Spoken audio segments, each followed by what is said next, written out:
to all the listeners out there. Thank you for waiting very patiently. Alhamdulillah, the special guest has arrived. Unfortunately, got caught up with some business. He's a busy man, as we all know. But mashallah, he's here. For all of those, who are listening, you will know Brother Khalid very well. He's got a cult following, I would say, a massive cult following, mashallah. Done very well for himself. We won't talk about so many things. I've been getting people texting me all day saying, ask him this, ask him this, ask him that. So we're going to go through all that, and we're going to get to know the man better, inshallah. So without any more delay, assalamu alaikum. Wa alaikum assalam wa rahmatullahi wa barakatuh. How are you doing? I'm very good, and very happy to be here, and apologise for being a little late. To all the viewers, sorry. But inshallah, hopefully you have a good show. Yeah, inshallah, it'll be good. For those of you listening, we're on Facebook, we're on Twitter. The telephone numbers we'll give out shortly, and the text number as well. So, if you want to get involved with the show, you're more than welcome to. You can catch us on Ustream as well. You can watch us live. I'm sure the links are all up there. We'll be giving those out shortly too. Just want to get to it now, really, without any more delay. Firstly, I just want to congratulate Khalid for receiving the welterweight UCMMA title recently. He received it via default, which is just one of them things. It's not your fault. Yeah. How are you feeling now it's all sunk in? Basically, I won it by forfeit. I think default was a bit of a... Sorry, wrong word. Sorry, wrong word. I didn't mean that means I just didn't turn up. But it was a strange 14-week camp. I had 6 opponents pull out during the course of training. Also, on the day of the weigh-in, the opponent was supposed to fight, didn't turn up. I was told he might turn up to the fight.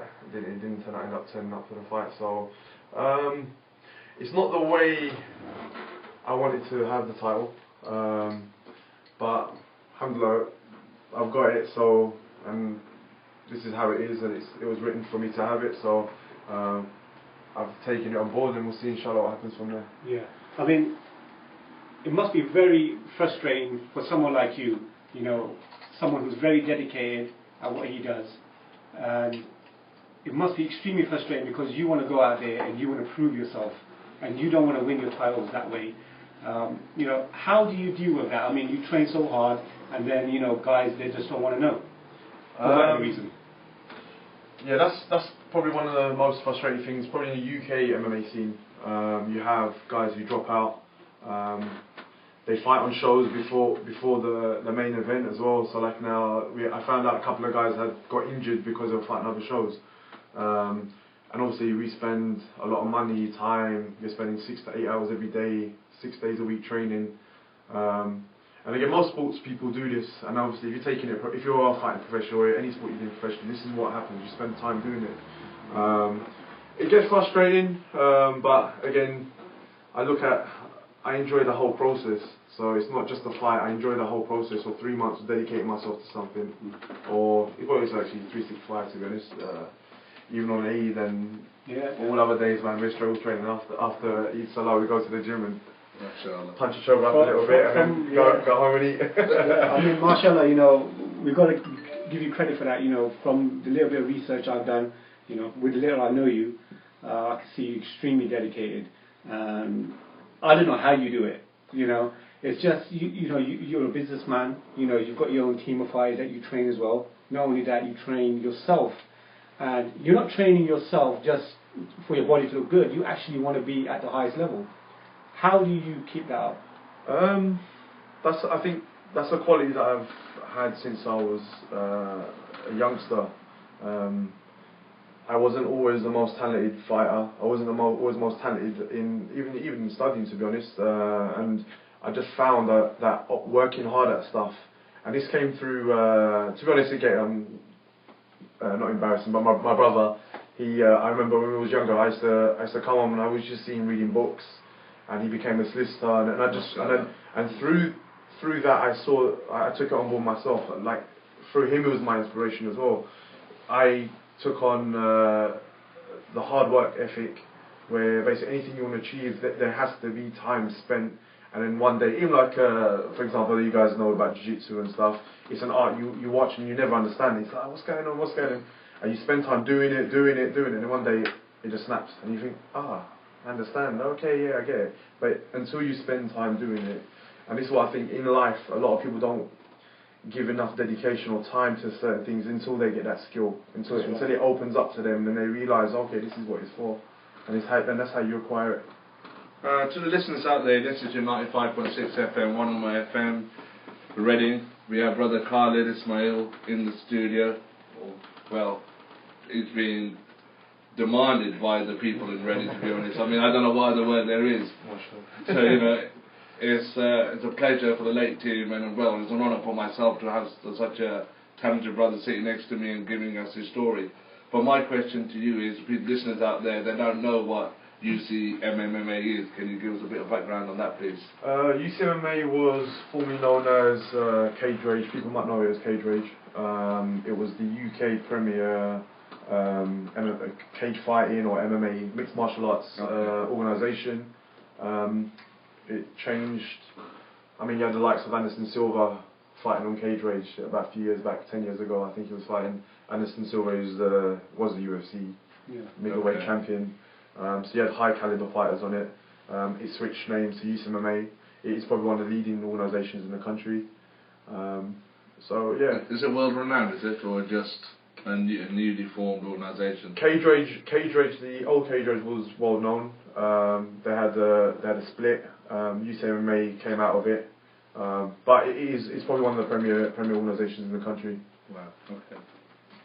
So just going back to the you recently injured yourself. I think that you were due to have a fight.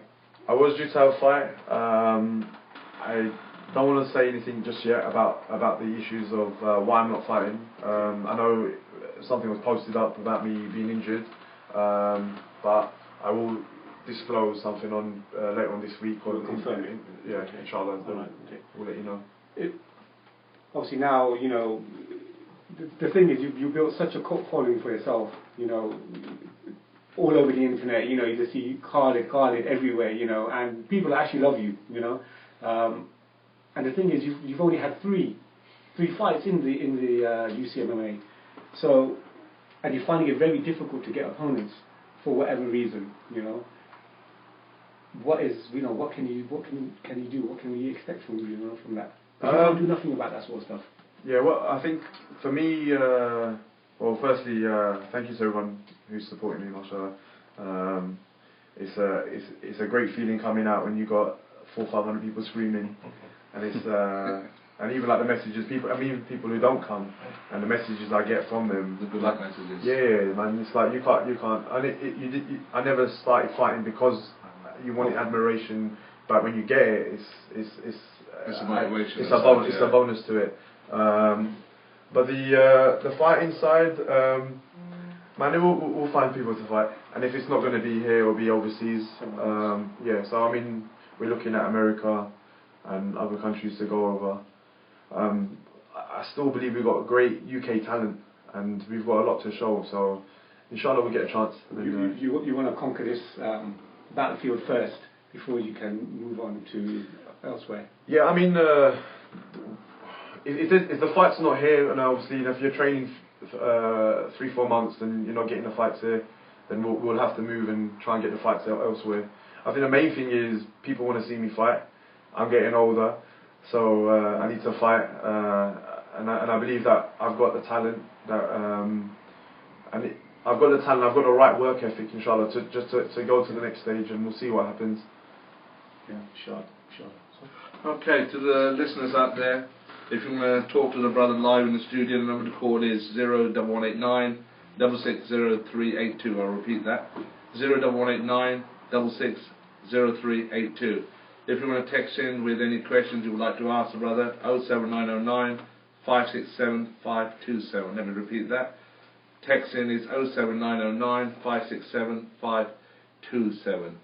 One question I got in from a text earlier: what inspired you? I mean, what inspired you from, you know, what's made you go into this field? Mashallah, you look very fit and healthy, and you could go into wherever you wanted. What's the passion in fighting? I ask that every day I wake up. To be honest, my mum asked me that as well. How do you do this? It's something that's been in me since I was little. I was a child that was very hard to control. I found I was aggressive. I remember my mum told me stories. She goes, you used to get angry, then you lock yourself in the bathroom, and then you'd hear a thud for about half an hour. Doo, doo, doo, doo, doo. Come out, and she goes, you have a massive red mark on my head. So you used to headbutt the wall for about half an hour. So now I punch bags instead. So I'm channeling it a different way. Look at I think it's just from a young age, and you end up channeling yourself. And it was, to be honest, my mum is the one who took me to martial arts. I suffer from asthma, and my mum went to the doctors and said, he said, take him into sports, and then from there she said, let him do every sport. So I've done everything. So much energy. Yeah, but it was again, I think, with parents, when parents get involved as well, like without her effort to expose me to certain things, I wouldn't be doing what I'm doing now. So alhamdulillah, like how things are written for you. When you look back, I got ill, and from that illness, it made me do what I'm doing today. So and everything's written, and that's a blessing. So I mean, you own 2 gyms. You train your own fighters. You've got your own stable of fighters that you train, and then you train yourself. How do you find that balance doing that? I mean, apart from having all that energy that you have, how do you do that? How do you get through your days? Organisation. I mean, what I do is I train early. I train very early. So the team will train early. What time are you looking at? 6, 7 o'clock, and that's the first thing that we do. Nothing to do with the business. That's the first concern. We get our training out of the way. As soon as I finish, then it's the work, business aspect. Come back in the evening for another session, 6 o'clock. And because you're in the gym around all the time, so you get to see what's going on with the members and with memberships and all that stuff. So the kind of business goes together. And I've always been, I love being in the gym. So I love talking to the members. I love what I do, to be honest. So alhamdulillah. What's your team consist of? You say a team. What's the team? The team is, I have a guy, Emrah Somez, he's fighting on November the 30th. So I've been training him since he was 11 years old. So we've had like kids who've grown up in our stables, and now they. Don't forget that he's only 33 himself. Yeah. So if he's training, if you train the younger kids, so you must have been what, 20? Yeah, I started. I remember I actually told a story to a guy yesterday. I was teaching 35-year-olds when I was 20. And obviously when you have 35-year-olds come into your class, they're looking at you, oh, this little kid teaching me, how can you teach me? So the first thing I used to do with them was spar them, and then beat them up a little bit, and then after that, then they're okay after that. Then, because sometimes in fighting, sometimes you have to earn the respect of people, and that's one of the things. As a youngster, I always found that I had to prove myself, especially in the fight game, and you're teaching elders, you have to prove yourself a little bit. And the respect in a way. Yeah, I mean that you know what you're talking about. I might be young in age, but because I started martial arts when I was 5, so I had a long time. That's my next question. Yeah. There, what age? At 5. 5 years old. Yeah. See, so this is a shout out to people listening out there. People that want to play football and that. You've got to start whatever discipline you go into. That's what they're looking at from 5 to 10. If you really want to take it to a level. We're sitting here, we're talking to a champion as such, with the mindset of a champion, and there's no negativity again coming off the brother. I mean, he's teaching people 15 years older than himself. Yeah. So alhamdulillah, Reading's crying out for someone like yourself. I think really is. I think the main thing that people should realise is that it doesn't matter what age you are, as long as you're willing to do the work. Mm-hmm. They always say in jiu-jitsu it takes about 10 years to get a black belt. That's longer than most guys have to study to become a doctor. So, but there's people who've got it within 5 years. Now, why have they got it within 5 years? Is because they spent time, every living minute of their day, they're doing some sort of jiu-jitsu and they're practicing and they're training, and this is how you speed up the process. But a lot of people think going to 1 class or 2 classes is going to make you a champion. No. There's a guy in my camp. He's got phenomenal kicks, and people always ask, what does he do? I said he kicks every day, 2,500 kicks every single day. That's why his kicks are good. And this is what people don't realise. Oh yeah, he don't do 2,500 kicks. I'm telling you, he does 2,500 kicks a day. I got a guy in my camp. 2.5 hours. 2,500 kicks. It's hard to comprehend, but it's basically systematic training. So if you think about every time he wants to open a door with his foot, he wants to touch the light with his foot. So everything is kicking. So he's practicing working. That's how you become good with your. It's like using your hands. Your hands are good to pick up stuff because you've trained to be that way. If you want your legs to react the same, you need to. I think Van Damme done a similar thing growing up. I mean, he used to actually write his name with his foot. Yeah. Yeah. In a kicking. Kicking stance. Yeah, he'll chamber his leg and yeah. I mean, all the great fighters. All the great people. If you look at one attribute that they all had was they all worked hard at what they done. Yeah. Simple. And that, to be honest, I don't think there's anyone. And this is. I always say this to the guys I train. When we go give youth talks and stuff. There's not one person I've met that hasn't got the ability to do something. It's basically something in their life has stopped them or a mental barrier and then once you break that barrier, they're able to do it. Definitely. One of the reasons why we love having individuals like yourself on this show is because we're all about the youth, we're all about inspiring the community and people. So, when we get individuals like yourself who've got so much energy and channeling their energy to a positive way, I think when the kids listen to this, it must give them a boost because I'll go back to my childhood and think, if only I had someone telling me that sort of stuff, I mean, this is the thing. I mean, when we were younger, unfortunately we didn't have. I think we didn't have social media and as much exposure to fighters that were able to come to us, or I mean, any inspirational people, to be honest. So you have to find your own way. With the youngsters now, because it's so available. If you look at Floyd Mayweather. The guy, as flashy as he is, but you got to look at it. He plays the game because obviously he's promoting shows. But if you look at the underlay of what he promotes, is hard work and dedication, and you hear that all the time. Hard work, dedication. There was a HBO episode I watched. They were doing a party or something. Halfway through, the party said, "I'm going for my run." Now he's done this party, and he just walked out and started going for his run. Now. He's actually known for doing stuff like that, yeah. Yeah, so now to have that type of mentality, 48 fights on, or 42 fights on, or 43 fights on, to still want them to do that. After all that money, to have that success and being known as the pound greatest fighter, and he's still able to do that, that's what you got to have. And he understands that, and that's why with talent and hard work, that's why he becomes a great. Simple. And this is the sort of ethic that you have. Tell the listeners a typical day of training for you, so we can get an insight of how you start your day. Or how you train your team on someone that. No, him. I want to know about him. I'm the type of guy that is. I'm the type of guy that whatever my team will do, whatever I put my team through, I'm doing it with them. So I'm not. I'm not that type of trainer. I've never been that type of trainer because I've trained with other guys who've. Made me do 1,000 sprints, and you're thinking you don't do that. You don't do that though, and then have you ever done 1,000 sprints? And he's like, no. So why are you making me do it? So I'm a guy that lead by example, basically. Yeah, I try to lead by example. They call me the general in the team.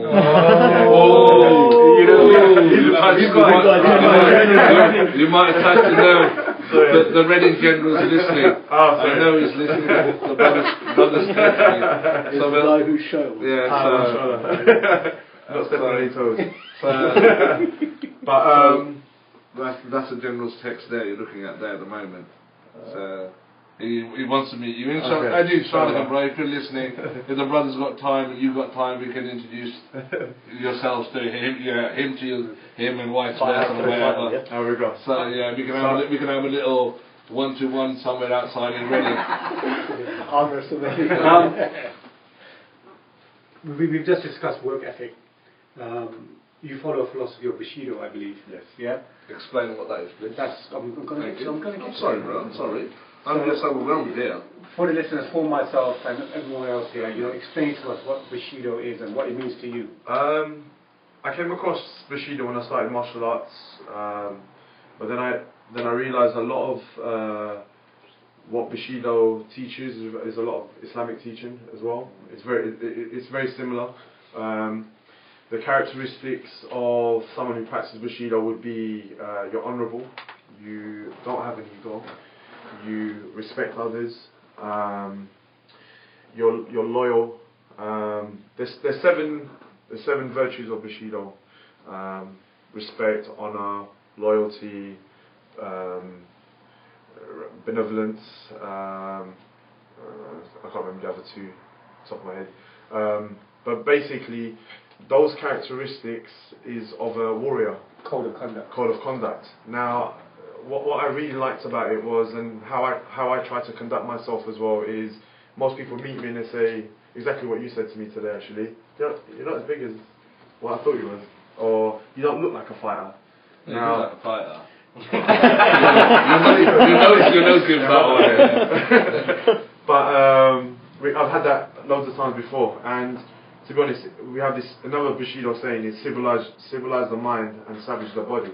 Wow. So basically, the way you act, you can sit with people, you can conduct yourself in a manner of like you wouldn't think that the guy is a fighter, and he can speak to you, but when it comes down to fighting, then the warrior side comes out. And this is what we try to teach all our students. This is what we teach through martial arts. We will teach the kids as well. Don't be a bully. Don't don't behave a certain way on the street. Just another thing is, again we say Allah subhanahu wa ta'ala gives you strength, gives you some sort of ability, some sort of skill. Now don't abuse it. Now if I know I can fight, I'm not going to go on the street and start just picking on a guy. That's not the reasons, and that's not why he's given me this skill. And then obviously we try to do good with it. So obviously now if it is to inspire people, if it is to train, if it's to teach goodness of this art. So there's loads of stuff within. That's why I've taken out of the Bushido code and used it in my life. And you also teach it to your students as well. Yeah, I mean the guys. I mean if we get a bully in the class, he gets dealt very quickly. He'll do the rounds with all the guys, and all of a sudden after that, because what happens? A bully will only bully people that he knows he can beat. Now, when a bully meets the immovable object, and then he'll stand there and he'll think, oh, this guy's not moving, and all of a sudden his mentality changes, and then slowly you. But the thing is, it's not to beat him up; it's to re-educate him. It's to re-educate. Okay, you've got this skill. Opening his mind. Yeah, so you've got this skill, and you don't behave in this manner because you're always going to meet a guy that's got a bigger hand than you have. So, you know, as the old saying goes, there's always someone better than you. It's true, and like you can see great champions. My thing I always make my fighters always watch. I said, look, God has given you his talent, but it's only for a certain period of time. Correct. Now, I said, look, the greatest fighter in the world, Muhammad Ali, who had all the talk, all the things. Now he can't talk, he can't sit, he just sits in a chair. I said, when you see this, I go, now as a young fighter, you should realise that this is going to happen to you. So enjoy the ride, enjoy the wave, but appreciate everything that you get at the same time. Enjoy and respect it. I think this is one of the reasons why so many people out there are really, falling in love with you, is because you're so understated. Understated, like very humble, mashallah, very down to earth. Cool guy, very down to earth, and you don't go around your own hype base. You don't believe your own hype, basically. And to be honest, tearing my tendon off my arm was another humbling experience. If the guys listening, I remember I was wrestling just before the fight, and we had the guys around me. Oh, mashallah, yeah, you look strong and you're ready. Da, da, da. And all you hear is ping. And then and what was funny, just the tendon came off. So it wasn't like a major thing. Just the bicep tendon came off. I went to see the doctor, and he said to me, I said, look, I still want to fight, and I can fight. This guy's, the doctor was 6-year-old by the way. He said to me, yeah, you want to fight? He goes, shake my hand. So I shook his hand, and then he just pushed it. And he goes, you push against me. So I pushed against him, and he pushed back the other way, and I couldn't do nothing. So he said, I don't think you can fight. And that was the realization. And then from there I thought, wow, look, I was at my strongest. If you think about it, in physical peak, I was just ready to fight. So I was on my physical peak, and my tendon tore. So I said, then you realise that, okay, oh no, wait a minute, you can get hurt. These things can happen to you. So, yeah. So I mean, coming to that now. We talk about the philosophies and stuff. We'll start reading through some text messages, etc. shortly. I just want to ask this one question before we get to that. What role does Islam play in your life? Like I said, it's a major role. I mean, my upbringing was very Islamic, alhamdulillah. How many siblings in your household? I have 2 brothers and 1 sister. And the ethic, like I said, the ethics of Bushido suited my lifestyle very, very, very well. It gelled very well. Like I said, I think everything you do comes back to you. The way you behave with people, the way you act with people. I'm very big on if we were to talk about Bushido, I'll talk about the Islamic side, the akhlaq of people, how your characteristics are, how you are as a person is very, very important to me. So guys will come and want to train in my camp or train with us, and then they don't have the right characteristics, and then what happens is I advise them to come to the classes, and then from there we try to teach them about just teach them how to behave certain things, and then to be honest, subconsciously you don't realise this is from your Islamic teaching or your Islamic upbringing, and this is so basically I will never run away from it. I am Muslim, and alhamdulillah I'm proud to be Muslim, and this is another thing through fighting. Inshallah we can show the goodness of Islam, because I know we've been getting a bad rap at the moment, but we can get people to see, like, you know, the positive sides of it. And then man, it's good because we have such a mix in our classes as well. So we have all ethnic backgrounds, all religions, and you see the appreciation of each other and everything, and we get on well, man. We're like one family, so good. Soggy, I think me and Soggy need to come to your gym one day. Do like a session or something, you know, a video or something. Soggy's been talking about getting into shape for the last 15 years. So. It's never too late. It's never too late. I want to ask some questions, but this is a personal one. I mean, I'm just overwhelmed. I'm just happy just to be here. You know, it is. It really is. Soggy's not a person who be happy. I don't. Honestly, I don't. I'm just, you know, I feel as though I'm sitting next to someone special. You know, and that don't really happen every day. So subhanAllah, I don't want to put nothing on the brother. So mashallah, yes, I'm privileged to be here, just to be sitting in the presence. But going to questions, I hate you when you do that. Okay, one question from brother Zafran is, Sam, if you're listening, I know it's a bit late, you might go on to bed. But inshallah, the show will be on repeat tomorrow afternoon. It'll be on Ustream, it will be recorded, so you can catch repeats. It'll be repeats, inshallah, yeah. What does Khalid think of, well, he gives Islam first, Salam from Khalid, how are you? Hope you're well, alhamdulillah. What does Khalid think about Bellator FC, new fighting organisation? Bellator FC, new fighting organisation in USA. And is he planning to go there? Because the majority of the fighters apparently are. But I mean, Bellator, yeah. It's a good organisation. A lot of the ones in America, they're organised well. I was recently at UFC 162. I was cornering Roger Gracie. It's just MMA hasn't picked up as much as we wanted it to here,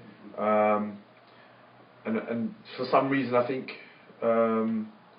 MMA or even sport in general, people in America have more care to it, and they invest more money into it. So you have a better caliber of fighters there as well. But here we have pockets of good fighters, and you can easily go unnoticed. And that's the problem, and you can try, but then there comes a point in your life where you think, you know, wait a minute, I've been doing this for 10, 15 years, haven't earned any money from this, so then a lot of guys stop. Yeah. And again, with Bellator and UFC, I know a lot of guys, mashallah, keep saying to me, when you fight in UFC or Bellator, basically, the way it works is UFC and Bellator, they call you and you don't call them. So they scout and they make sure. But again, inshallah, if people are supporting and letting us know, letting them know that there's good fighters here, then the main thing is just being noticed that they can see us, that we're doing something here. Like you said, you know, it's here in the UK, you know, I don't think MMA gets that much exposure. I mean, you still get the boxing on the basic TV channel still, you know, but you don't really see much of the MMA. And like you said, you know, you can go on 10 years, 15 years, you think, hold on a minute, I've still got a full-time job and I'm still doing this. Yeah, I really want to. A lot of guys are working full-time, training twice a day as well, doing the same thing, and it's difficult because a point will come where they have to stop. Yeah. Like, how long can you go earning peanuts and training, and they're forking out a lot of money for training as well. So Oh yeah, definitely. especially on the professional level, and to get hurt for that amount of money, it's not worth it. Some of them their family will tell them not to do it.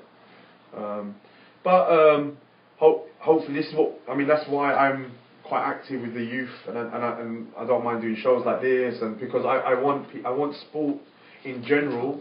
It doesn't have to be mixed martial arts. Yeah. It doesn't have to be any particular sport. But we need to help sportsmen or youngsters get into sport, and we need to. It's all discipline basically in anything. Yeah, I mean to support them, like Yeah. sponsorships, like and because in America you have 20,000 people watching a college game. When you get about 2 people. Oh, you know, in America, you get a ridiculous amount of people coming to watch just a college football game, American football game, and people actually bet on these games. You can go to the casino and bet on these games, and these are just university games. Yeah, but this is the thing. This is what, because they know that these guys are going to be the next generation of athletes, and they invest a large amount of money.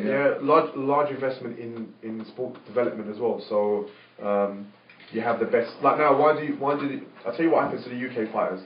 A lot of UK fighters jump ship from the UK and go to America, and they become you won't hear about them because they've been swallowed up by USA. The problem is that why are they going to the USA in the first place? They're going there because they're supposed to have the best strength and conditioning coaches there. They're going there because they're supposed to have the best stand-up coaches. Remember, I say supposedly. Okay. Supposedly having the best stand-up coaches there, jiu-jitsu and everything else. And purely because as soon as they go there, they get looked after, they get money, and obviously they'll say, oh yeah, this is the best place to be. Because why? You get the whole package. Here, you have to go and look for a strength and conditioning coach. You have to go and look for a good coach, boxing coach, kickboxing coach. And look for sponsors. Now, someone has to fund you to go and to train, to go and do this. And it's very difficult. So, I mean, is this where, you know, mashallah, you know, you've got quite a sensible head, you know, you've obviously got a degree, you know, you've got a degree in. That's right, property development. There you go, you've got a degree in property. So, you know, mashallah, he's got a degree in property and development, and he owns 2 gyms. So, looking at it, you should be okay in that sense, you know, and you can cover certain things where other fighters might fall short on. Yeah, alhamdulillah, I mean, like, I didn't start in MMA, I started in kickboxing, so I was a British champion in kickboxing from 98 to 2001, and I won a title in 2005. I should have actually discussed that before, yeah. Yeah, 2005, 2007, I've won the titles then as well. But what I realised was, it's short-lived. If you get hurt, if you can't afford it, your fighting career stops literally there and then.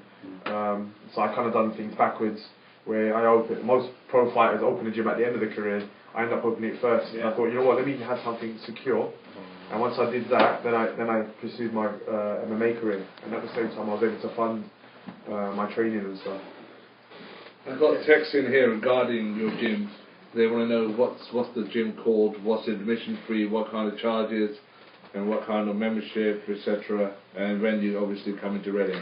What's going to happen is you're going to get people from our town who love you. They're going to be coming to your They'll gym. be traveling. They want to come there and train. Yeah, that's what happens. The gym's LDG Fitness Centre. I've got one in Chadwell Heath. What's abbreviated? What's LDD? Lions Den Gym. Lions Den Gym. That's what I want to hear. And I've got another one in Romford. The main one I train out of is in Chadwell Heath.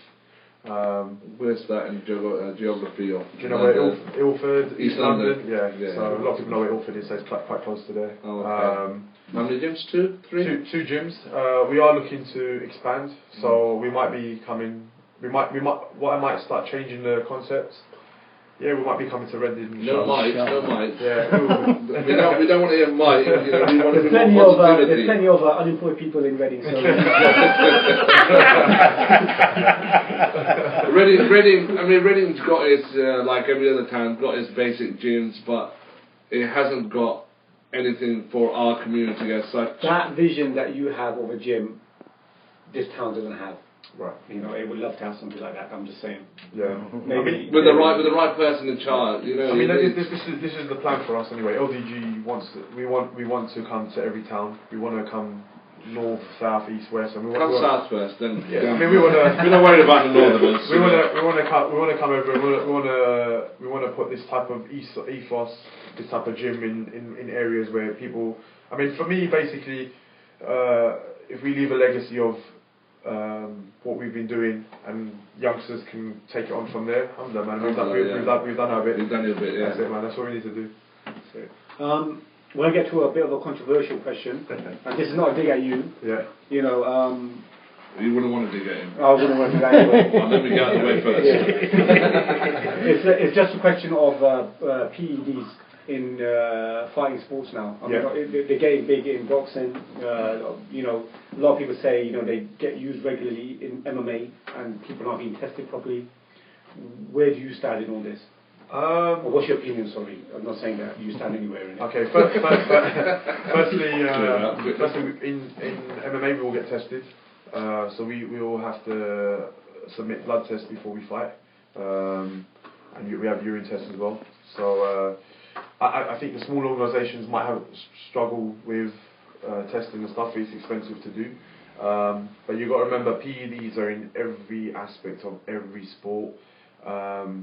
I tried to get into the psychological side of why someone would take it.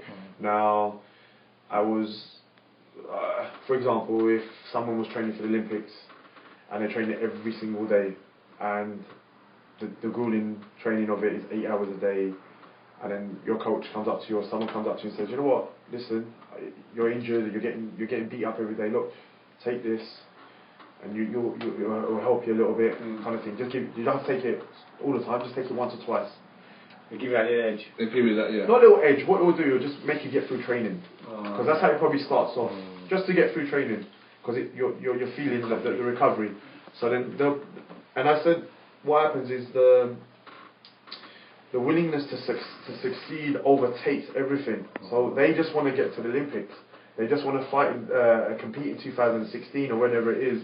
That it kind of clouds their judgment, and it's very easy. And you got to remember, most of the guys are competing. They're young, like they're 20 years old, 18 years old. So when you're telling these guys, "I'll take this or help you," and obviously you could be a figure of authority to them as well. So then you trust that person. And a lot of the times you hear guys that say that they got caught taking PEDs because their coach gave it to them. And now they don't realise and stuff. I mean, it's happened. I remember watching Marion Jones give her Olympic golds back, and it's like, 'cause she, as an athlete, it probably ate her away, man. Like when it came that, she kept it, and after she thought, I can't keep this, because why she started the sport changed, and then she gave them all back. But does it prove that someone is not a good athlete? Well, in fighting especially, to be honest, you can be as big and strong as you want. If someone's skillful, they'll still bang you up. I trust me, a lot of them come to the gym and they find out quick. Like, the steroids not work. Actually, I watched the interview of Mike Tyson not too long ago, and he was asked a similar question, and he basically said that if you look back in the history of fighting, the strongest fighter wasn't always as successful, because it comes down to your skill. Yeah, skills comes down to the skill. Skills pay the bills, always. And then a skillful fighter will always beat up. Write that down, son. Always. But you got to remember to what degree do you want to take cheating to? So like now, say you went to a fight and the guys had 4 coffees and you didn't have no coffee. Now, is he cheating? Yeah, well, I mean, you know how because caffeine is regarded as a stimulant. Yeah. So then it's like, see, people do. I watched a doc, and this guy had valid points about it. The guy went to train up on the mountains. He done altitude training. So he was doing altitude training. So he said, does that account as him cheating to another guy? Yeah. So I mean, how you look at it. I think it also comes down to the level of what these fighters are fighting. I mean, if you look at boxing, for example, and you've got, you know, a £10 million or $20 million fight coming up, you know, a lot of these guys, you know, they're saying are dabbling in it because of the pressure of the situation. You know, it's so big that they need to have that edge. I'm gonna give you a stat right now, and I'm a gym owner, and I will tell you right now, more people take steroids recreationally than professional athletes. You have the guys who put their arms out their car, They're the ones who, yeah, they're guys. We got a couple of them. And if you're offended, you know it's you. No, what I'm saying is being around the gym, and you'll have guys come up. I've had guys come up to me and say to me, "Can you get me some stuff?" Really? And it's strange because you think to yourself, "Why do you want to spend this money for? Why do you want to take this for? And what is the reason? Because I want to look good, and da da da." And there's no other reason but to spend money for no. It's pointless. And then the professional athletes, you can see a reason for them why they get pressure to take it, but if you look at the stats, most people take it recreationally. It's just for aesthetics. That's aesthetic look. Sorry. I was enjoying listening to that. The thing is, I want to move on from the steroid because it's negative. You know, I want to move on from that. No, but it has to be touched on because I mean, like the brother says, is it's not needed. You know. Go on, Julian. Khalid, Julian, nice to meet you. Love to get some questions. First of all, about the bench press. Yes. I'm only joking. One question you didn't want, right? That's what everybody does. No, you said about the philosophy of Bushido, and a lot of these martial arts come from a self-defense kind of philosophy. What is the difference, and you probably work on this with the kids that you're teaching, what is the difference between learning a form of self-defense and fighting for the purposes of sport? Is there a big difference there? Yeah, I mean, we have a saying in Team LDG, or I always tell the guys, we train for giants. And because... I like that. Sorry, you need to use that. Sorry, needs to use that for his Sunday. The reason I say that is, like we said, self-defense, the martial arts side of it is, there are no categories, there's no weight class. So now, if you was walking down the street, if someone picks on you, is he going to be smaller than you or more likely to be bigger than you? More likely probably bigger than you. He wants to intimidate you, take money off you or something, whatever reason.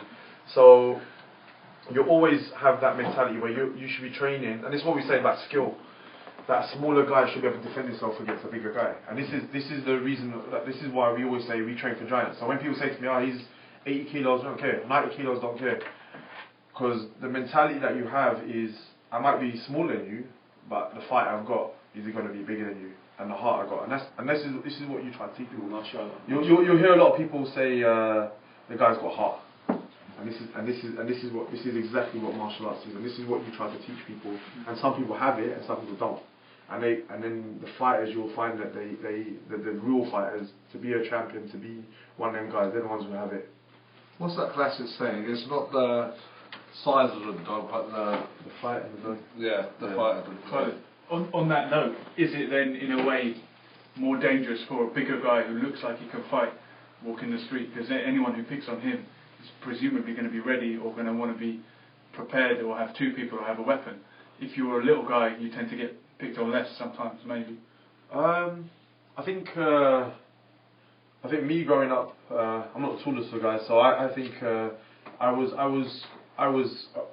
regularly approached by people who wanted to try stuff and try to rob you and all this stuff. But then what happens is when you stand your ground, they kind of back off, and you realise that because they're just using size. This is the whole thing about, they use size and this to intimidate you. But then when you're comfortable with what you can do and what you're about, you shouldn't be a problem to deal with. Got a text in, just got to read it out. It says, Salam, I am a young brother aged 20 and I run a MMA club, but I would like to know how could I make this a profession out of it, as I love the sport and I would love to set an example to the youth while doing it. Firstly, we run an MMA club. This is exactly what I did. I started off kickboxing. I was teaching in halls. I was teaching in the local community centres. If you want to turn it into a professional club, then obviously you need to get your guys fighting on the amateur shows first, and then build up a reputation on an amateur show or amateur circuit where you have enough knowledge and your fighters have enough knowledge. And obviously from there, there are the big organisations like UCMMA, BAMA, Cage Warriors. So there's loads of professional organisations that you can contact and get them to have a look at your fighters. But what happens is, if you fight on reputable organisations, you'll have scouts there that can see your fighters. So the main thing is make sure you're always with organisations, not these shady ones that are opening up in the park and saying that they're MMA organisation. You need to, and this is a good topic to talk about, to be honest. Anyone that's doing martial arts, make sure you guys check out your instructors that are teaching you. Make sure that they have a background in the martial arts that they're claiming that they're teaching, because what's happened now in mixed martial arts is people are making money from it. Now they do kickboxing, they've gone to 2 jiu-jitsu classes and they've become an MMA martial arts instructor. That's not how it is. The reason that I took so long to fight was because I spent 13 years doing jiu-jitsu and I spent 13 years doing wrestling. So I still don't understand it completely. And there's guys who've been doing this for a long time, 20, 30 years. So this is why you need to spend time developing yourself. So make sure the coaches that you go to are fully accredited. They have some sort of background, kickboxing, wrestling or jiu-jitsu. How experienced should the coach be? Because you might get certain coaches who've had so X amount of amateur fights, or maybe a minimal amount of professional bouts or whatever, and they open up a club. Is that good enough? Honest answer? No. Because to be honest, and again, if you're looking to become a professional athlete, why would you go to a coach that's never fought in a professional scene? Yeah. How is he? I went to this is a long time ago. I fought in a competition, and then there was a guy telling the fighter, "Oh, you got to do this move, and then you got to do this, and do that." And then I said to him, "Have you ever fought?" And he said, "No." I said, "So why are you telling him to do jumping, scissors, flying kicks, and then, because that ain't gonna work." So this is the thing, because the danger they don't realise is he ain't gonna fight.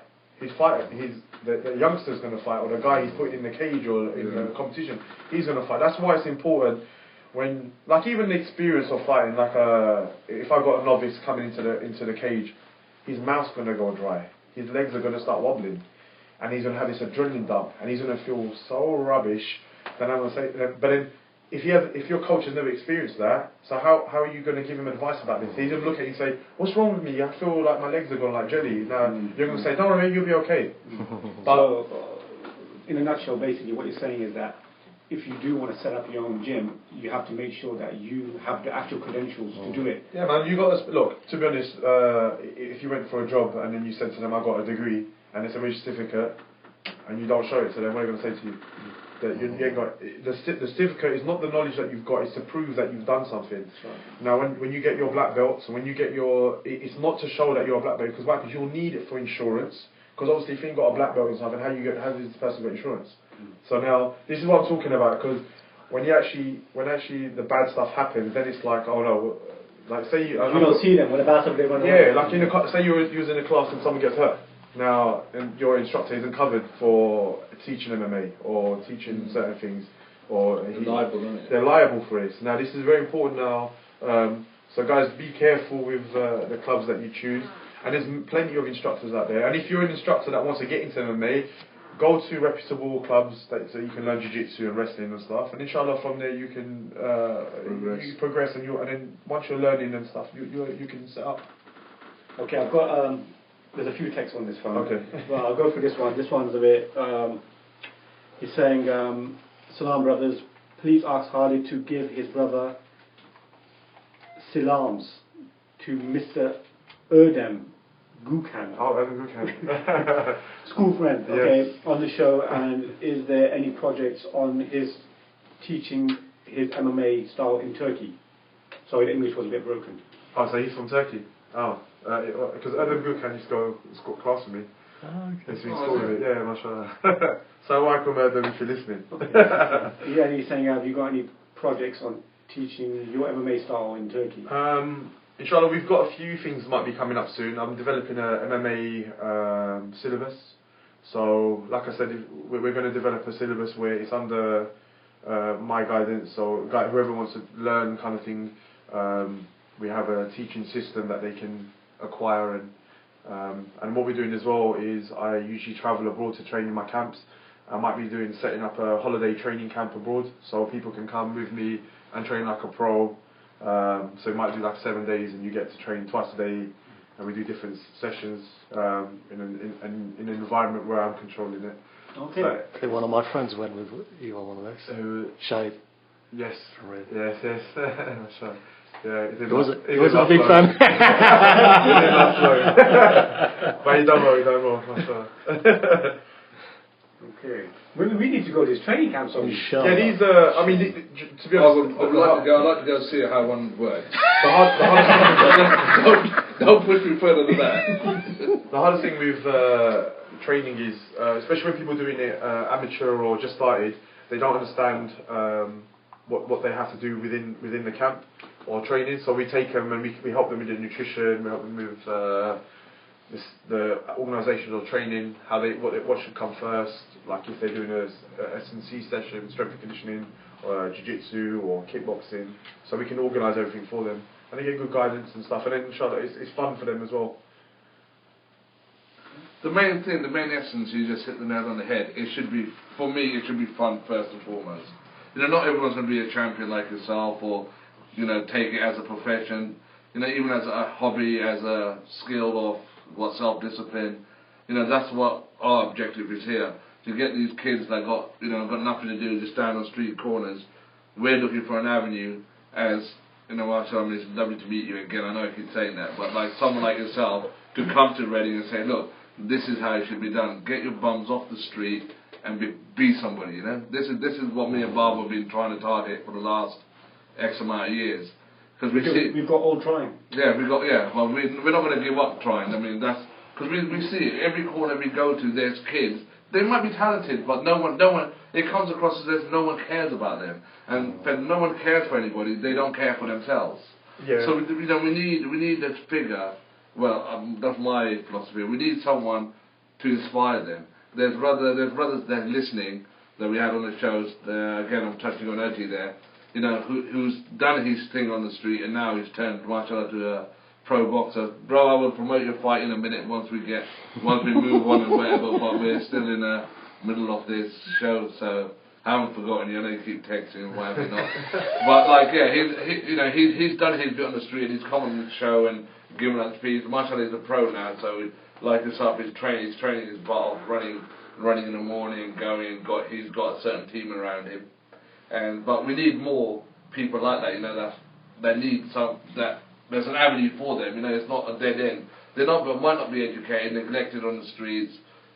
We need something for them. Reading, I know I get emotional when I go there, because Reading isn't united. For whatever reasons, we're not function as a unit. And we say we've got brothers here, but there's so many issues in the community of Reading. I don't know why. You can have your own opinions here. There's no love and unity. You're inspiring love, unity. You're open to anybody, and you're focused, and your mindset, mashallah, is on helping anybody that needs help.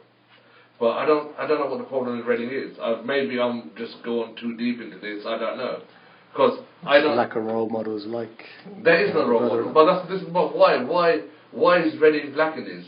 Businesses are inspiring. They're going through the roof here. MashaAllah, every business you're going to see is Asian, Pakistani orientated in Reading. If you go up the road here, go back on the road there, it's all Pakistanis. But where are we? As in a race on a sporting field, education-wise, I don't know, but I'm just putting it out there. I think. I get emotional. I admit it. But it's my passion. It is my passion to bring someone. I'm into football. I want to see a Pakistani footballer. They say to me, "What do you do?" I work at 7 in the morning. I go out there. I do it. You're mad.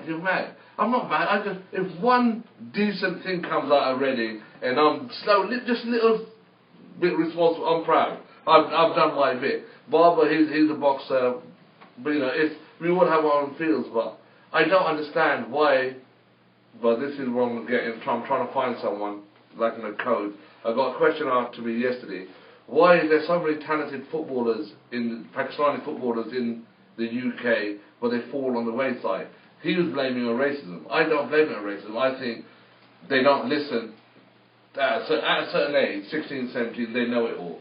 And they find other avenues to go down, and there's a downhill spiral from there.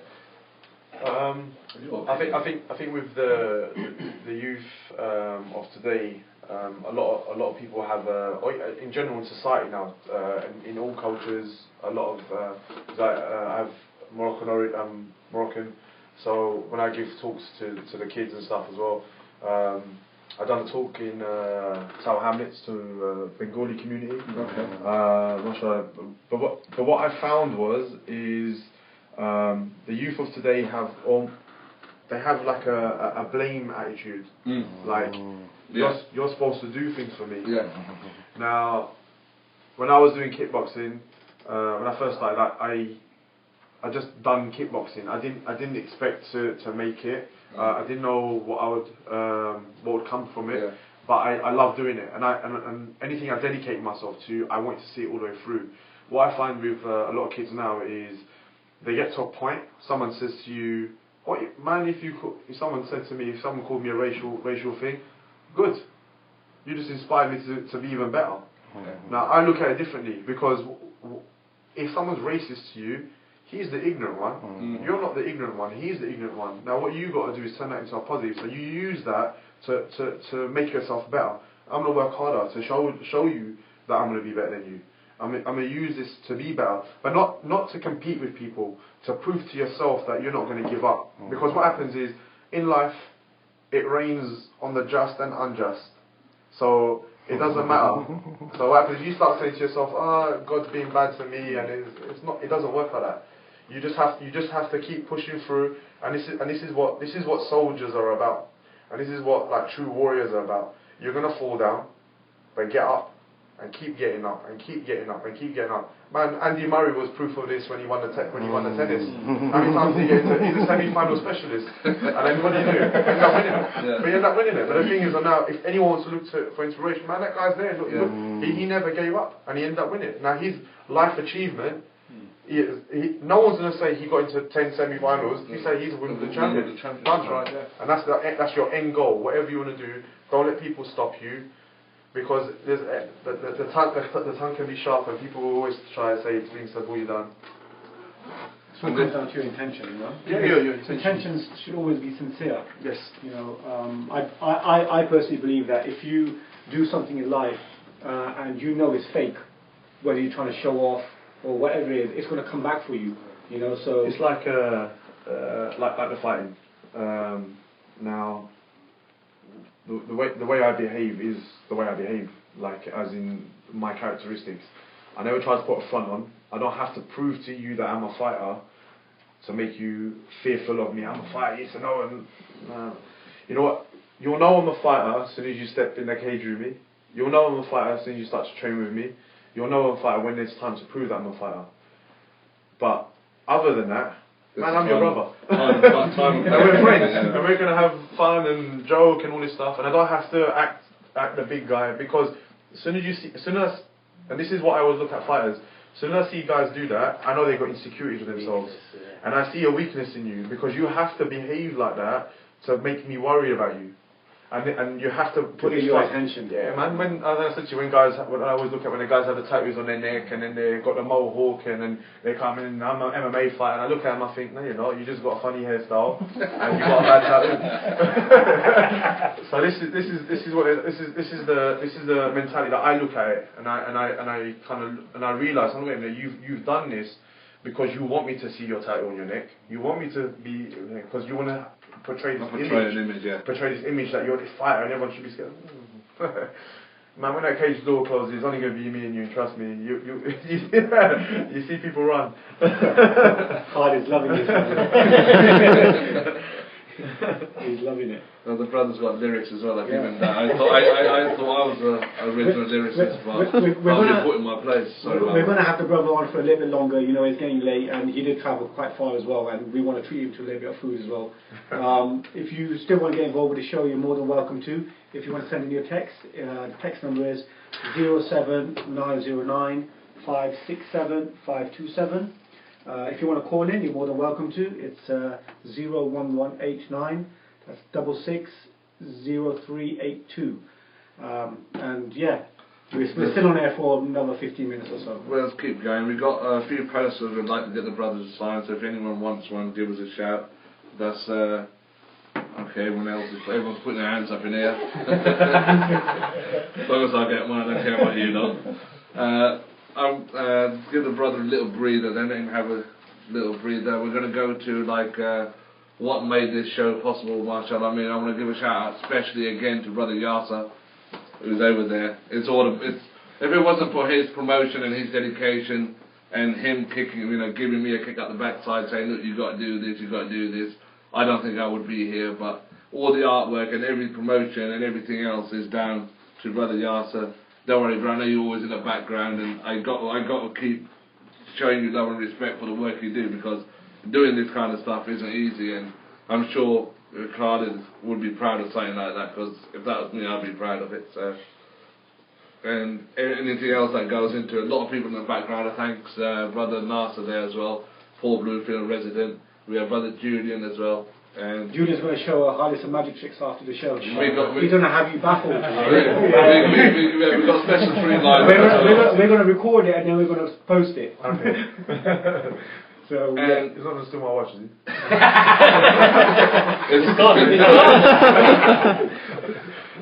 And yeah, I mean, hopefully we'll want to keep the brother here as long as we can, and we'll try grabbing some food. So anybody out there that wants to meet you, we'll give you a shout out where we're going to be afterwards. If not, we'll just go home and go to sleep. But this is how we. If you do come, we need some chicken wings. This is how we do, yeah. And anybody out there that's listening and wants to feed the brother and wants him to come down to your residence, so then do phone in or text in and give us a shout. Treats on you. Open session. Yeah. No. The open training session. We'll discuss that off air. Okay. Okay, back to you, Barbara. Carry on. Yeah, I mean, I think we pretty much covered most of the stuff, I think some of the words that you've given, have really been inspiring.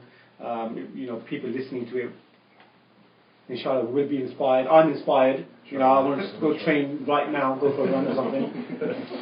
But yeah, alhamdulillah, it's been a real privilege to have you. Mashallah, very humble, very down to earth guy.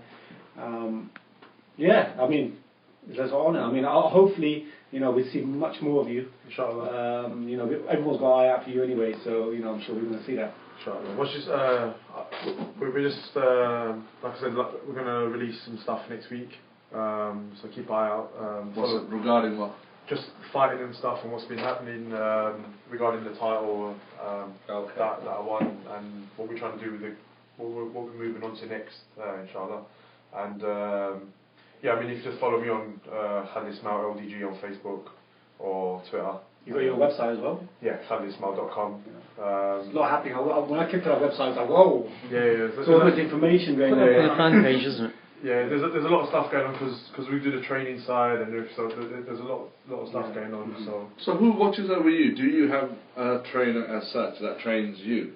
I have trainers in each different things, but I actually put all my mixed martial arts together. I have a guy called Terry Dunstan, who's my boxing coach. He's former cruiser British European champion.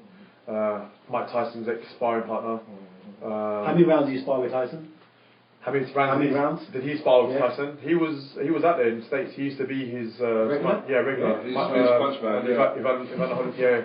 He's got a funny story actually. He goes that the first day he went out there, he goes got into the ring. He threw a jab, and he goes, and I was pushed out the ring. Like Tyson caught me with an overhand, like boom, knocked him cold out. And he goes, I woke up outside, and he goes, what happened?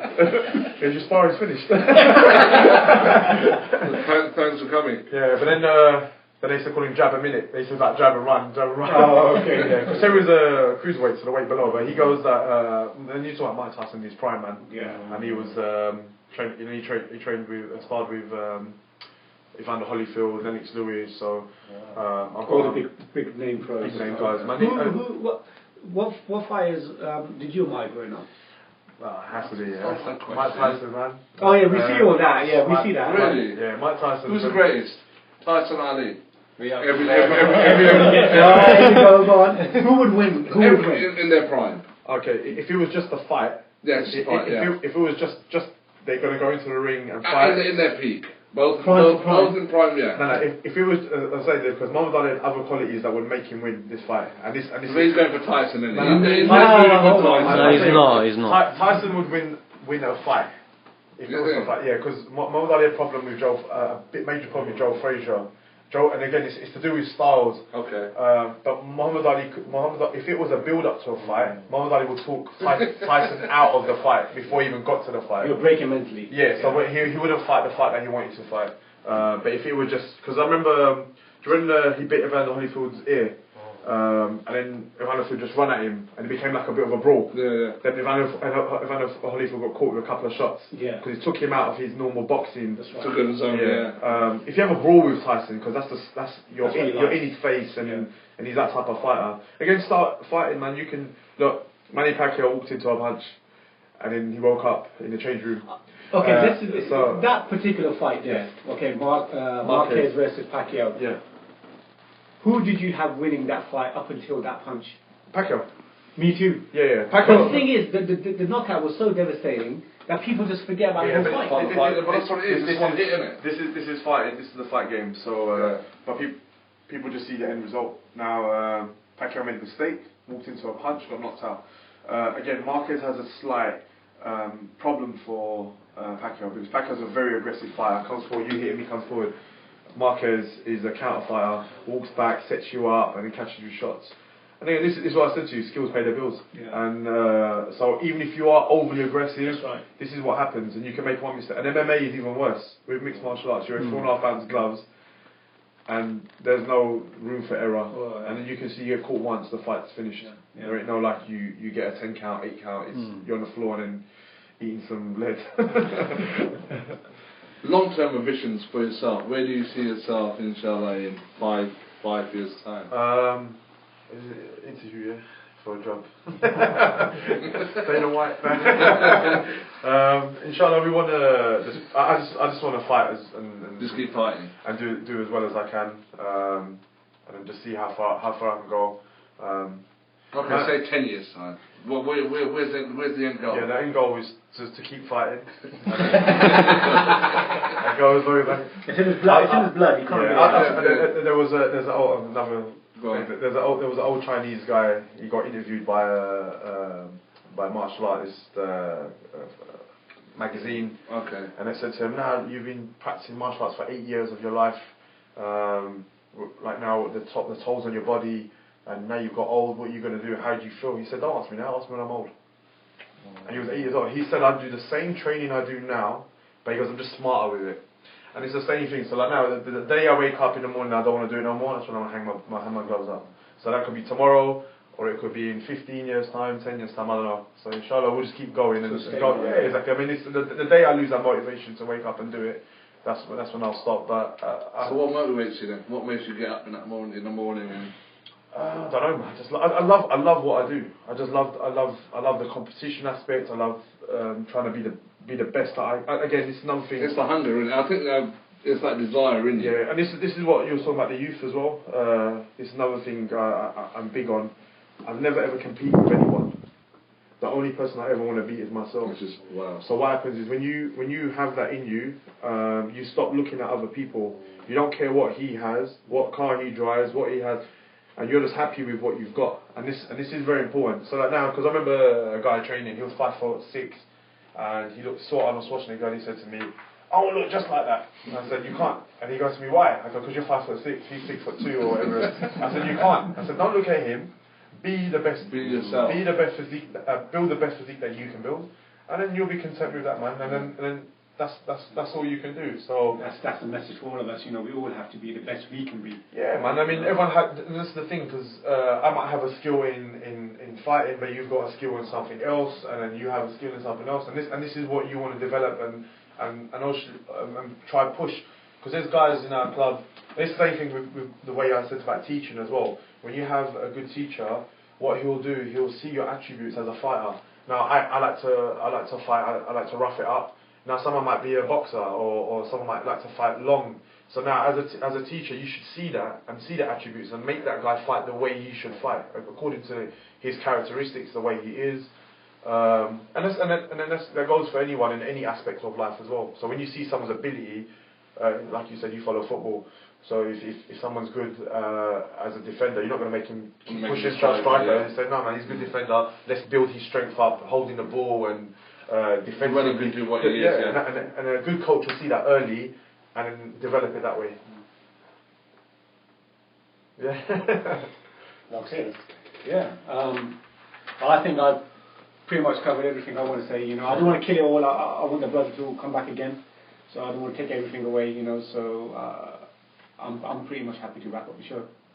Sorry. Well, I'd rather leave the last word to the brother. He's travelled down.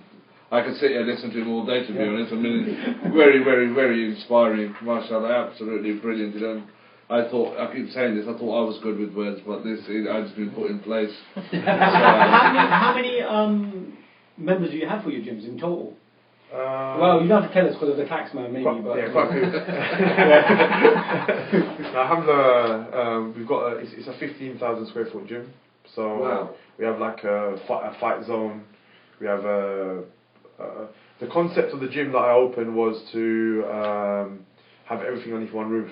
So I used to train at 3-4 different gyms when I was younger. Okay. So I had everything underneath one roof. So you have the best boxing, kickboxing, everything. If you want to bodybuild, it's there. If you want to do fitness, it's there. So you got all-purpose gym. So all-purpose gym, and it's open to beginners, elite athletes, and the best thing is the beginners get to mix with the elite athletes. So if you do a class, you've got some elite athletes in there. So you have world champions training with you. Right. And it's more inspiration that you need. Yeah, but I mean, they I mean, I just got back from Morocco when I was training out in Morocco, and the gyms weren't as good a standard as UK. But there was times when I couldn't get to the gym. I was training on top of the roof. With a skipping rope. I found some pipes and I was working that. And it's another thing, so you don't have to have the best equipment as well. You can make do with anything. Again, you just need that desire, that willingness to push yourself and to succeed in what you want to do, inshallah. As you're an expert in the fitness field, you know that a lot of the exercises that they're using now, you know, they've moved away from the bars and now they're becoming more functional. And the equipment is becoming more and more simple. But the techniques are becoming more advanced. It's more difficult to do. So, like you said, you don't need to have all the fancy equipment either. And one thing about training is the more fancy they make it, you always need to look back to the basics. That's right. There's guys who've been doing training for a long time, and the basics have always worked. Lifting, picking, pushing, pulling. They're your functional movements, rotational stuff, and that's it. That's all you need to do in your training. If you're boxing or kickboxing or whatever, mixed martial arts, you need to do your runs, you need to do your sprint work, you do your hill work, and basically it is just hard work, and then you put yourself through it, and always go more than what your opponent does. Definitely. Still got texts coming in, so I mean, we're going to wrap up in a few minutes. Inshallah, we want to take the brother out and get a feed in for his effort and appreciate his time. Obviously a busy man, got things to do. Text from brother Aji. Assalamu alaikum Aji, how are you? Aji is our represented Reading in the boxing field, just turned pro. We keep talking about him, want to keep promoting him, inshallah. So this is a shout out to everyone in Reading listening. Please, please, please support the brother. He's fighting on the 16th of November, Bethnal Green. If you want tickets, sorry Aji, I don't have the number, I'll get it in a second, give me a minute. The number if you want tickets for his fight is 07933 189 648. I repeat that. That's for tickets for Aji's fight on the 16th of November, which is a Saturday. It's 07933 189 648. He also is the general for whatever reasons he's playing. I don't know, is Aji going to give us some free tickets for this promotion? I think that's Paul. Paul is demanding some free tickets for that. And he's also saying if anybody wants to read his interview, he's done an interview with Reading Chronicle, inshallah, be out tomorrow. So Aji's interview with Reading Chronicle, if you want to read, out tomorrow. If anybody wants a signed, what do we call these? Flyer. Have you got pictures? I haven't got pictures. Just get bits off. from the brother here. We're going to go somewhere and get these signed. So exclusive photo signed by the brother Khalid himself. So there's a good few here. So I don't know how Yasser, our producer, we will figure out a way to distribute them, inshallah. Okay. Well, we're here inshallah for next week and whatever not. So we're going to wrap up. We've got other things lined up for the brother as well. We've taken up enough of his time. Again, I will thank Brother Khalid for coming down and giving up his time. And inshallah, in future, we'll have him. We'll pop down and see the training. We want to come to your gym, definitely. Inshallah, you're welcome. Inshallah, thanks for having me. No problem, anytime. Okay then, so this is the late show. We're going to wrap it up now. Please tune in every Wednesdays from 9:30, inshallah. This was our third show of this year. This third back. show back. You know, we revamped the show. You know, we've got a marketing expert who's been helping us a lot. So, you know, all the nice fancy designs you've been seeing is from Yasser Ali. Support the show. This is a community show. We're here to represent the people. We want to say the things that, you know, concern you and talk about the things that concern you. So, yeah, keep supporting. So, Assalamu alaikum wa rahmatullahi wa barakatuh.